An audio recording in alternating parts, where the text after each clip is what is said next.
গেলে 2 গাড়ি পুলিশ লাগবে কেন? প্রধানমন্ত্রী গেলে 5-10 গাড়ি পুলিশ লাগবে কেন?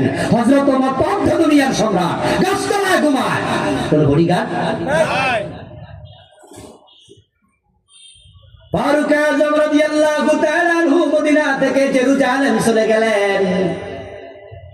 একজন বডিগার্ড, শুধু বডিগার্ড নয়, একজন চাকর শুধু উটের রশি টানবে, আর কোন বডিগার্ডের প্রয়োজন তিনি মনে করেন নাই। ইসলামের সৌন্দর্য দেখে মানুষ বিমোহিত হবে যদি ইসলামকে আমরা সমাজে দেখি। হযরত ওমর গেলেন, কিছু পথ যাওয়ার পর ওটের পিঠ থেকে নেমে গেলেন।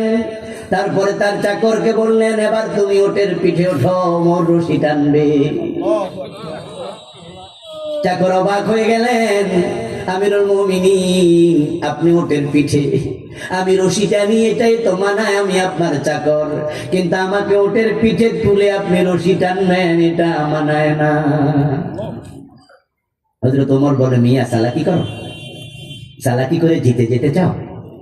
হাসরের ময়দান আমাকে ঠকাতে চাও? আল্লাহ যদি হাসরের ময়দান বলে, ওমর ভোগের জন্য ক্ষমতা দিই নাই, ত্যাগের জন্য দিয়েছিলাম, একা একা উটের পিঠে চড়েছো, মজা করেছো, তোমার বৃত্তের পায়ে পশকা ফুটে গেছে, জবাব দাও, সেদিন বিপদে পড়ে যাব। রহমানের সামনে আমাকে বিপদে ফেলো না ভাই, তুমি আর আমি সমান, তুমি আর আমি সমান।